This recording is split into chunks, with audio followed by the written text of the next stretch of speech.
शिव महापुराण, शिव महापुराण, शिव महापुराण।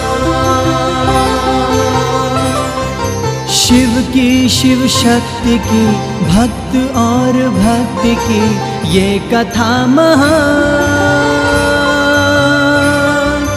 शिव महापुराण, शिव महापुराण, शिव महापुराण, शिव महापुराण।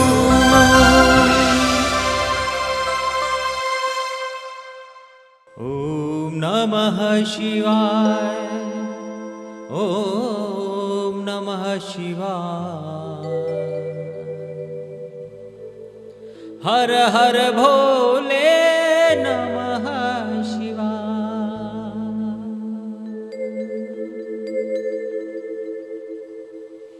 ओम नमः शिवाय, ओम नमः शिवाय।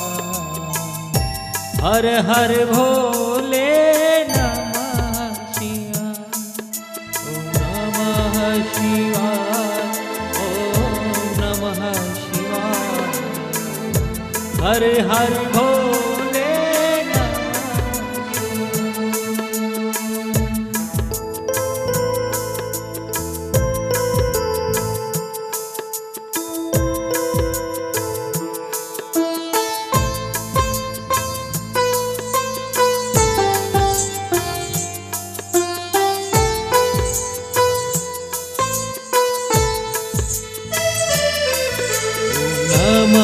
शिवाय, ओम नमः शिवाय।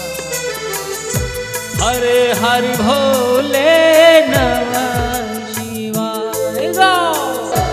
नमः शिवाय, ओम नमः शिवाय।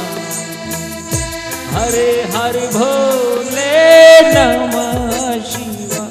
भोले शंकर नमः शिवाय, ओम नमः शिवाय। हर हर भोले नमः शिवाय।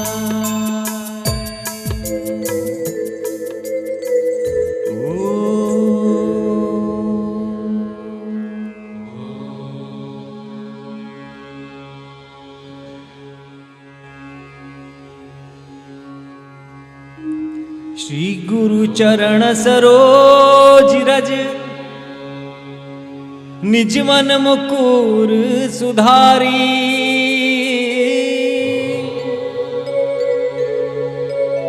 बरनौ रघुवर विमल जसु,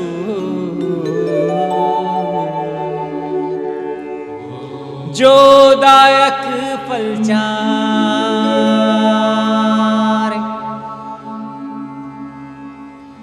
बुद्धिहीन तन जानिके, सुमिरो पवन कुमार।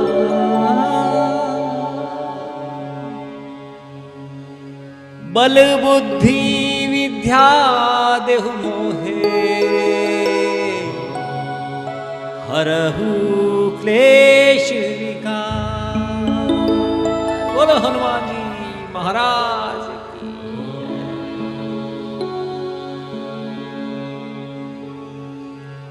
ओम वक्रतुंड महाकाय, बोलो गणेश जी महाराज की जय। ओम वक्रतुंड महाकाय, सूर्यकोटि समप्रभा।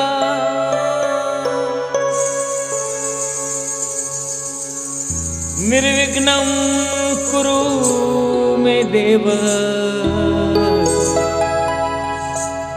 सर्वकार्येषु सर्वदा। गजानन जी महाराज की जय। न मंत्रं नो यंत्रं, तदपि च न जाने स्तुति महो। हे मातेश्वरी, मैं कुछ नहीं जानता, न मंत्र जानता हूं न तंत्र जानता। न चाह्वानं ध्यानं तदपि च न जाने स्तुति कथा। जय अम्बे माता। न जाने मुद्रास्ते तदपि च न जाने विलपनम्। ओ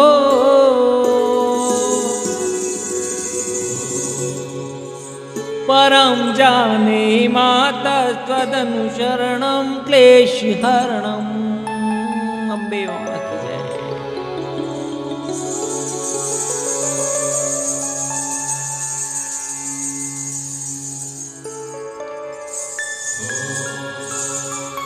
कर्पूर गौरं करुणावतारं संसार सारं भुजगेन्द्रहारं।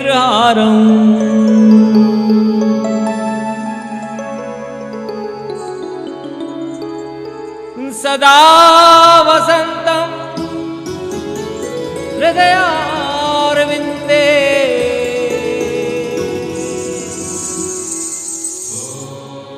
भवं भवानी सहितं नमामि।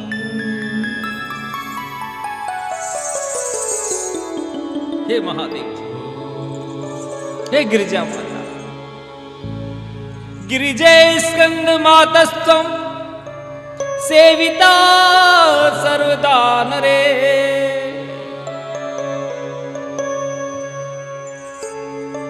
हे स्कंद माता, सर्वे यत्र सुखिनः सन्तु सर्वे सन्तु निरामया। हे प्रभु, इस संसार में सभी प्राणी सुखी रहें, निरोगी रहें। सर्वे भद्राणि पश्यन्तु मा कश्चित् दुःखभाग् भवेत्।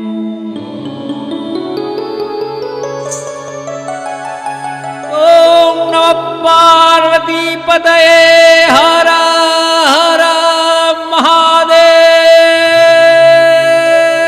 शंभो।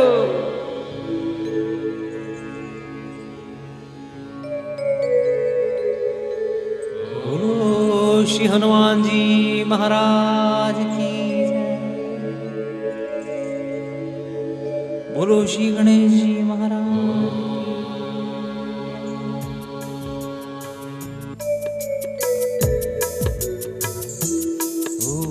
नमः शिवाय, ओम नमः शिवाय। हर हर भोले नमः शिवाय। ओम नमः शिवाय, ओम नमः शिवाय। हर हर भोले नमः शिवाय। ऐसी तरंग चलनी चाहिए, चलनी चाहिए जैसे ही भगवान की कथाओं में लहरें उठनी चाहिए। जब भगवान की कथाओं में बैठे अंतरात्मा को संसार से दूर ले जाना चाहिए। प्यारे भक्तों, शिव महापुराण की पावन कथा, जो 30 दिवसीय जो कथा है, आज का चौथा दिन, चतुर्थ दिवस प्रारंभ करते। सभी का स्वागत है, सभी पधारे हुए अतिथि महोदय और सभी संत वृंद, माताओं बहनों, सभी का स्वागत है जो इस कथा का आनंद ले रहे हैं, झूम रहे हैं साथ में। सभी बुजुर्गों, बंधुओं का आशीर्वाद है।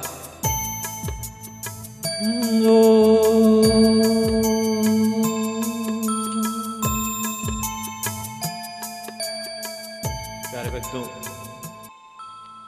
ये शिव पुराण की महाकथा सूत जी महाराज व्यास जी के शिष्य 88,000 से भी अधिक ऋषिगणों, जिनको शौनकादिक जी ऋषि कहा गया है, उनको सुना रहे। उसमें बहुत से प्रश्न ऋषि लोग कर रहे हैं। सूत जी महाराज बता रहे हैं, यही प्रश्न नारद जी ने ब्रह्मा जी से भी किया था, जो वहां पर उपस्थित थे। फिर ब्रह्मा जी भी बताते हैं शिव कथा में कि मैं वहां पर उपस्थित तथा ओम ध्वनि हो रही थी। तब कहते हैं विष्णु भगवान, ब्रह्मा जी ने विष्णु भगवान को, दोनों ने मिलकर पूछा था परमेश्वर लिंग स्वरूप परमात्मा, कथम चतुश्चेत देवं मया पूज्या कथे प्रभु, कथम ध्याय प्रकर्तव्यम कथा वरससी वरता। आपकी पूजा कैसे हो सकती है, आप प्रसन्न कैसे हो सकते हैं परमात्मा, क्योंकि लिंग स्वरूप के भीतर से जो दर्शन दिए थे वो भोलेनाथ के थे। तो उनमें 10 भुजा थी, 5 सिर थे, भस्म लगाए हुए शक्ति के साथ, माता रानी के साथ। उन्होंने कहा कि जो स्वरूप देख रहे हो तुम लिंग का, तुम कहते हो ना मुझसे मेरी कैसे पूजा हो सकती है, अर्थात परमात्मा की पूजा कैसे हो सकती है। यहां मत मतांतर का कोई भेद नहीं है। जिनकी ये मान्यता है कि शिव पुराण में मत मतांतर का भेद है, वही इस कथा को अवश्य सुने। ऑथेंटिक कथा, शिव महापुराण की कथा। तो परमात्मा की, अर्थात परमात्मा के स्मरण करने के लिए ध्यान और एकाग्र होना आवश्यक है। और निराकार निर्भम रूप में लिंग के ऊपर एकाग्र चित होने से ज्यादा और कोई उपाय हो नहीं सकता। जहां ओंकार है, जहां एकाग्रता है, जहां स्मरण तेज हो रहा है, चिंतन की तीव्रता इतनी है, प्रेम की तीव्रता इतनी है कि आंखों में से आंसू गिर रहे हैं, वहां परमात्मा का प्रकट हो जाता है। इसीलिए परमात्मा ने यहां पर ब्रह्मा विष्णु के संदिग्ध सारे ऋषियों को कहा, मम लिंगम सदा पूज्यम ध्येयम चेता दृश्य मम। मेरे लिंग का पूजन करो। और अभी जो दृश्य देख रहे हो ना तुम, महादेव महेश्वर का स्वरूप, इदानी दृश्यते यथा कार्यम प्रयत्नता। और मन में ध्यान लगाओ कि ये दृश्य तुम्हें दिखे। आगे जाकर वर्णन करूंगा कि 10 भुजा क्या थी, 5 मुख क्या थी। विष्णु भगवान के सामने, ऋषियों के सामने वर्णन होगा। और ऐसा जब तुम पूजन करोगे तो तुम्हारा ध्यान केंद्रित हो जाएगा, मुझ परमेश्वर में मिल जाएगा। पूजितो लिंग रूपेण प्रसन्तो विविधम फलम। बहुत सारे फल दूंगा, ऐसे बहुत सारे फल।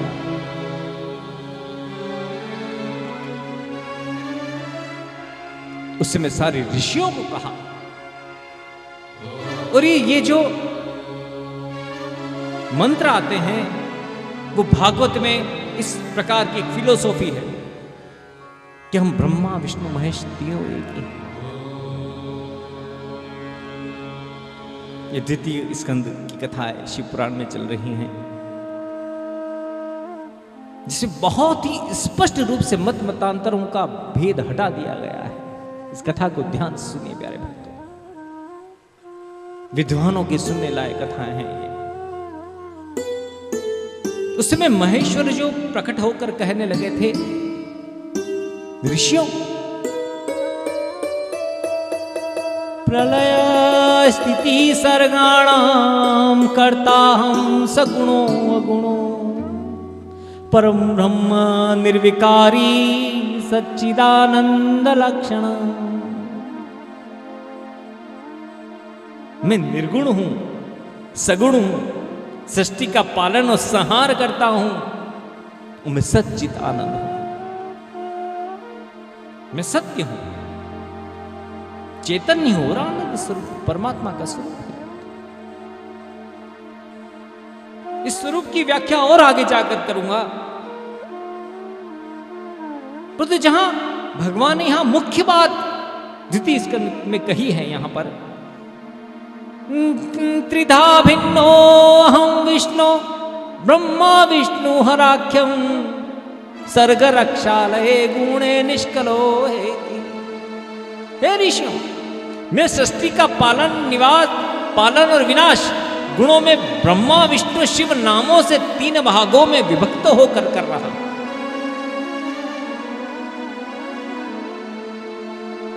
मैं परमेश्वर, मैं महादेव हूं, मैं महा ईश्वर हूं, महेश्वर स्वरूप है मेरा। और जहां मैंने जगत जननी के साथ ऐसा मनुष्य सुंदर भगवान विष्णु प्रकट किया है, वो मेरा ही तो स्वरूप प्रकट किया है मैंने। और उनके ऊपर ब्रह्मा जी प्रकट किए। इन दोनों में ब्रह्मवश विवाद हो, अर्थात लीलाएं हैं ये, तो पुनः उद्घोष तो किया है ना कि त्रिधा भिन्नो हम विष्णु ब्रह्म विष्णु हराख्या। हम ये इस प्रकार कहलाएंगे।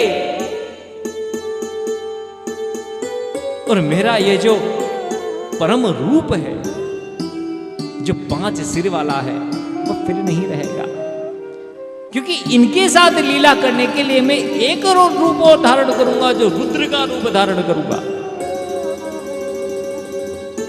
मद्रूपम परम ब्रह्मन्नी दृष्टि भवद अगत प्रकटी भविता लोके नामना रुद्र प्रकीर्तितः। रुद्रावतार लूंगा, रुद्र बन कर आऊंगा। और बाद में जाके वही हुआ ब्रह्मा जी के भ्रकुटी से, अभी कथा आएगी आगे। और ब्रह्मा विष्णु महेश के साथ लीलाएं करते हुए पाए गए। ये परमेश्वर के हैं जो लिंग से निकले हैं। परमात्मा तीनों स्वरूपों का मिश्रण परमात्मा। भ्रांति है ही नहीं कहीं, शास्त्रों में भ्रांति नहीं है, शिव पुराण में भ्रांति नहीं। जो मैं हूं वही विष्णु है, जो मैं हूं वही ब्रह्मा। यो अहम सो अहम न भेदो अस्ति पूजा विधि विधानतः। कैसे आंख मूंदे भगवान कह रहे हैं वहां पर शिव पुराण कि जो मैं हूं वही ब्रह्मा है, जो मैं हूं वही विष्णु है। ये संकीर्णवाद से हम शास्त्रों को तोड़ मोड़ लेते हैं और हमारे मन में संकीर्णता आ जाती है। प्यारे भक्तों, ये लिंग स्वरूप परमात्मा में तो सब बसे हुए हैं। और भोले बाबा लीला करने के लिए एक ही तो मन में आए थे।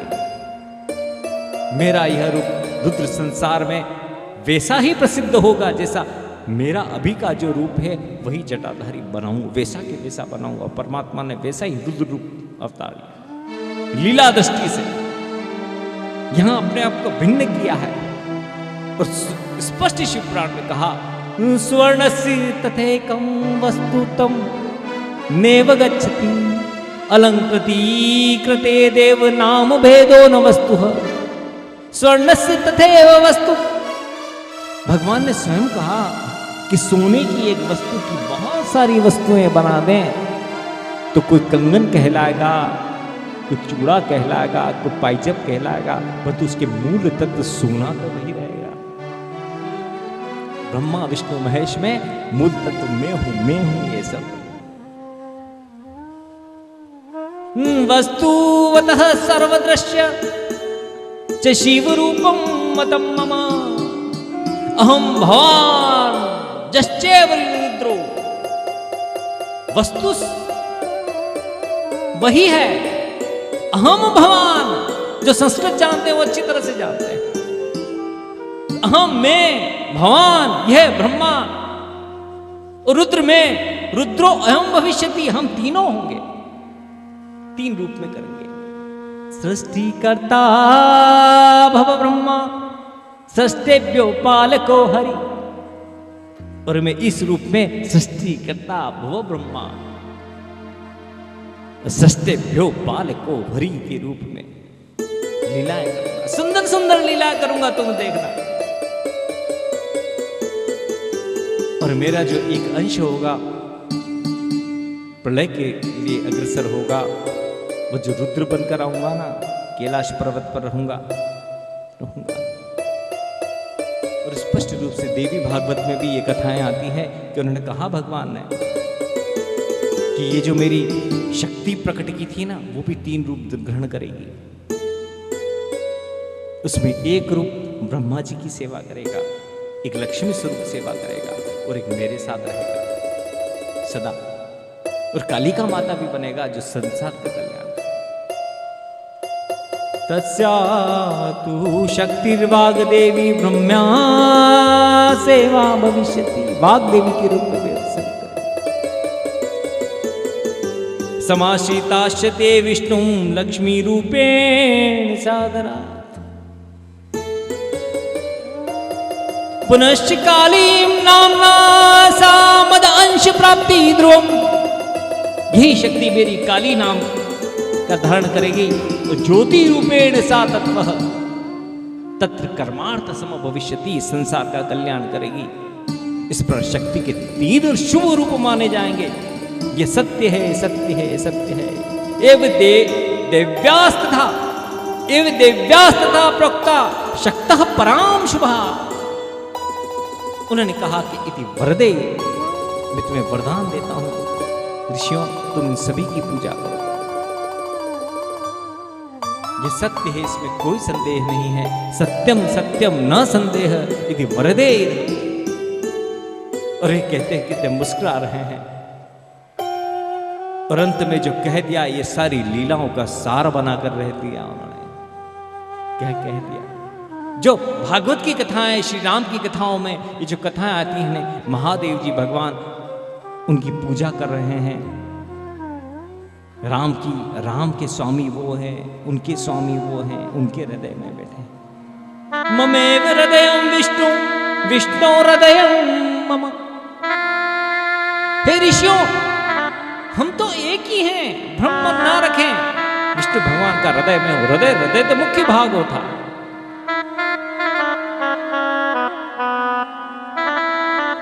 और विष्णु भगवान का हृदय में हूं, वैसे ही ब्रह्मा जी का हृदय में हूं। इस प्रकार मैं ब्रह्मा विष्णु भव अर्थात रुद्र लीला दृष्टि से तीन ग्रहण करूंगा। मैं परमेश्वर लिंग स्वरूप परमेश्वर सब समाहित हूं।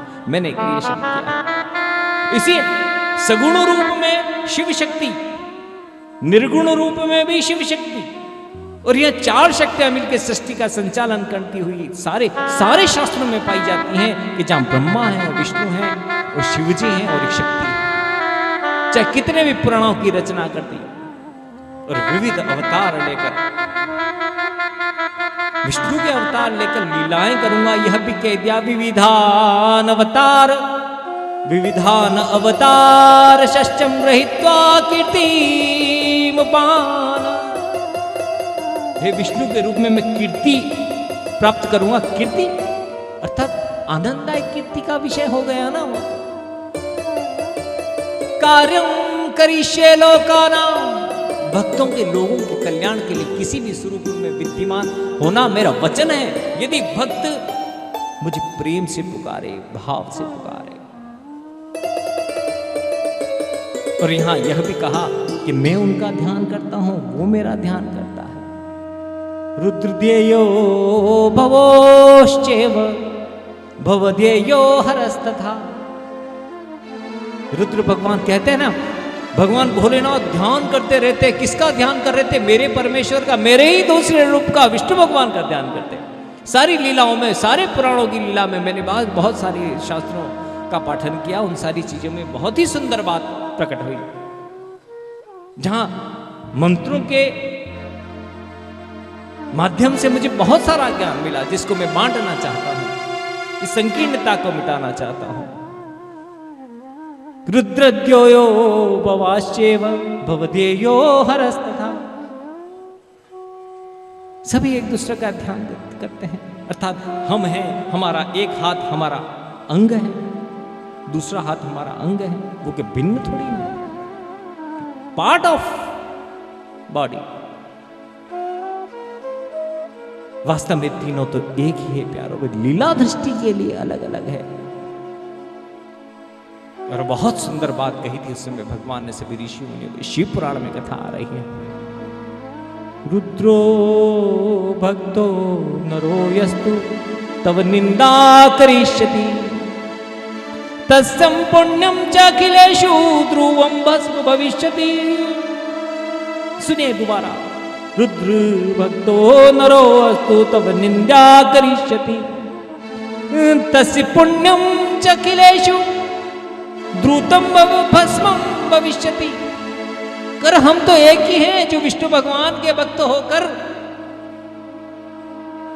महादेव जी के भक्तों की निंदा करेंगे, या महादेव जी के भक्त होकर विष्णु भगवान के निंदा होंगे, उनका तो सारा पुण्य भस्म कर दूंगा। बोलो एकलिंग नाथ की। और इसीलिए धारणा हमारी यह होनी चाहिए, प्रबल होनी चाहिए, परमात्मा के प्रति शरण में निंदा किसी के नहीं है, किसी देवों की नहीं करनी, एक ईश्वर में, एक स्वरूप में परमात्मा का वास करो। और यही तो धर्म की व्याख्या है।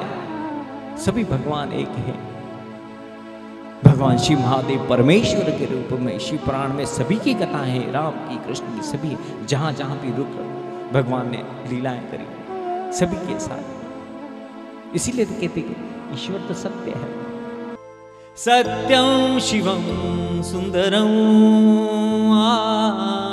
सत्यं शिवं सुंदरं सत्यं शिवं सुंदरं सत्यं शिवं सुंदरं सत्यं शिवं सुंदरं। जो सत्य है भगवान शिव ही है, और सुंदर भी है, प्रकृति सुंदर कितनी है, सब कुछ समाये है, सारे देवता सुंदर है, एक ही है सब देवता। ये मन की माया है प्यारे भक्तों। भावना होनी चाहिए हमारे हृदय में परमात्मा के प्रति प्रीति पाने की। तो इन भगवान में तो एकता ही दिखाई देगी, सब समान रूप से दृष्टि। वो हमारी आंखों के ऊपर किस रंग का चश्मा है वैसा नजर आएगा। यहाँ तो देखने का ही प्रश्न नहीं, तो भावना हमेशा है। सत्यं शिवं सुंदरं सत्यं शिवं सुंदरं। राम अवध में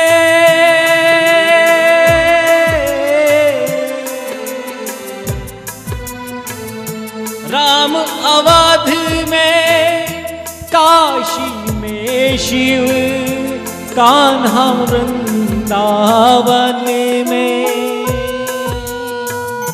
दया करो प्रभु देखो इनको, दया करो प्रभु देखो इनको, हर घर के आंगन में।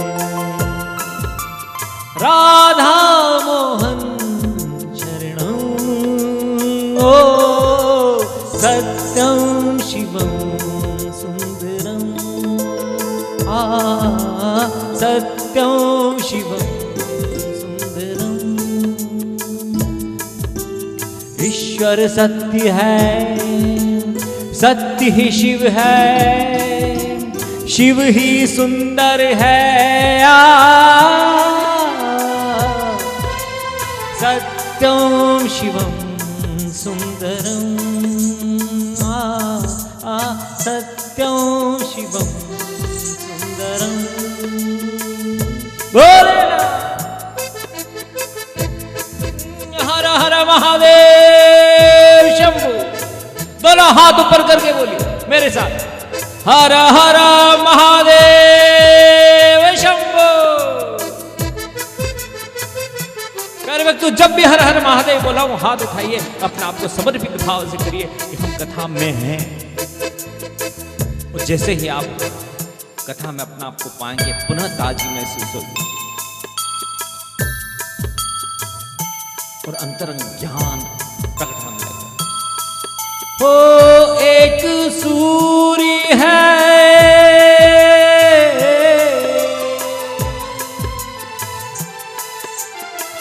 एक सूर्य है, एक चंद्रमा, एक ही धरती माता। एक सूर्य है, एक गगन है, एक ही धरती माता। दया करो प्रभु एक बने हम, दया करो प्रभु एक बने हम। सबका एक से नाता,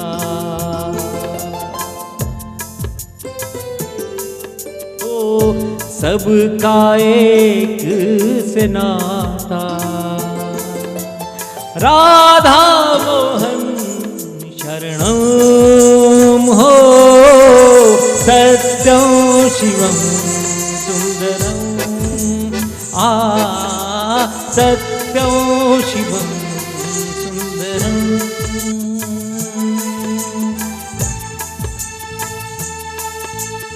ईश्वर सत्य है, सत्य ही शिव है, शिव ही सुंदर है, सत्यं शिवं सुंदरं। हर हर महादेव शंभो, बोलो क्लिंगनाथ की जय।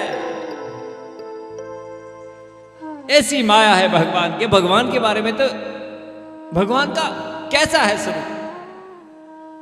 सच्चिदानंद रूपाय विश्वोत्पत्त्यादि हेतवे, तापत्रय विनाशाय श्री कृष्णाय। एक शब्द में सत्य चित आनंद स्वरूप ये सारे परमात्मा हमारे। सत्य उनका गुण है, चैतन्य उनका गुण है, आनंद परमात्मा का मूल गुण है। अरे परमात्मा की तो मुस्कुराने मात्र से जन्म होता है, उनकी गंभीरता से तो पालन हो जाता है। और भगवान ये ब्रह्मा विष्णु महेश है ना, इनमें से महेश्वर यदि प्रकृति थोड़ी टेढ़ी कर देते प्रलय,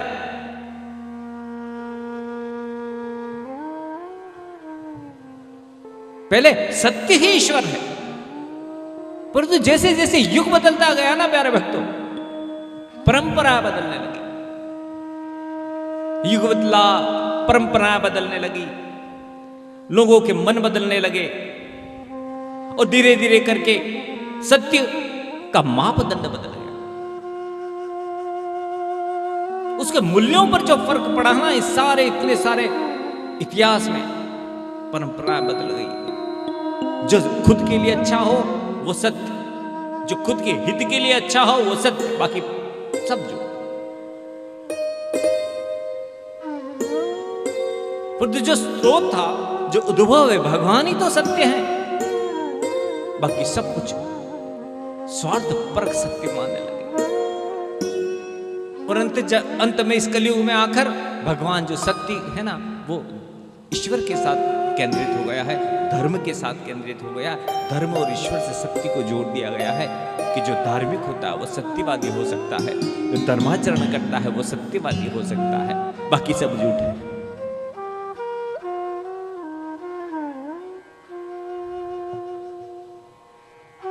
परमात्मा का गुण है ना, परमात्मा को सत्य सत्य भी कहते हैं। और सत्य का सीधा सा एग्जिस्टेंस, यू नो, एग्जिस्टेंस। अब जितना हम परमात्मा पर विश्वास करेंगे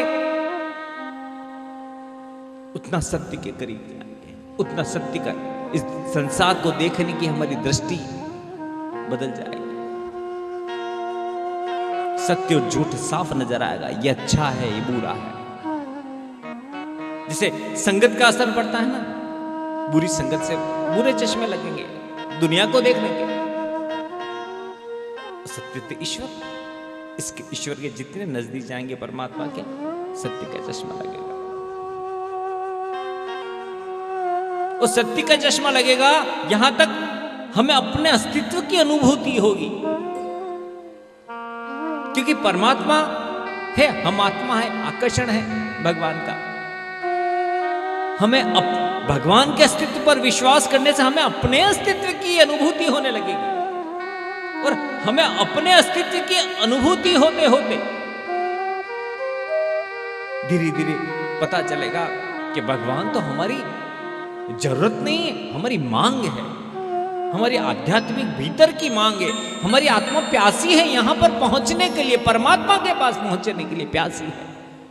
पास जाएंगे तो है ना, बहुत दूर दूर से सत्संग करना, बहुत दूर दूर से अनुभूति की केवल शाब्दिक बातों से के सुनने से कुछ नहीं होगा।